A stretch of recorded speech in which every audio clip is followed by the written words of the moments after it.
Hello, good morning. 10টা 12 না 13 হয়েছে। আসলে উঠেছি 9টায়। ওই ছেলে মাছ নিয়ে এসছে, ইলিশ, পমফ্রেট, চিংড়ি। এই হাতে গ্লাভস পরে ধুলাম, কেননা হাত তালে নখের অবস্থা ভালো নেই। নুন টুন মাখবো, মাছ ধোবো, জ্বালা করবে খুব। গ্লাভস পরেই করলাম সব, ওই জন্য এখন জ্বালা করছে না। তাও সাবান দিয়ে হাত ধুয়ে নিয়েছি। বন্ধুরা, কে কেমন আছো? সবাই ভালো আছো নিশ্চয়ই, আমিও ভালো আছি। ভালো থাকো, কাকিমার পাশে থেকো। সবাই কাকিমার পাশে থেকো, কাকিমাকে সাপোর্ট করো। তোমরাও আমার পাশে থেকো, আমিও তোমাদের পাশে থাকবো।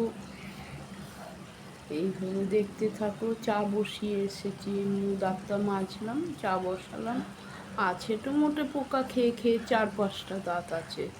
ওই তাও মাঝে আবার কখন পোকার যন্ত্রণায় মরবো, মরে যাবো, বাবারে বাবা। জানি আমি পোকার যন্ত্রণা কি, জানি আমি, আমার হয়েছে তো আমি জানি। এই করে করে তো দাঁতগুলি সব ফেলে দিতে হয়েছে পোকার জন্য।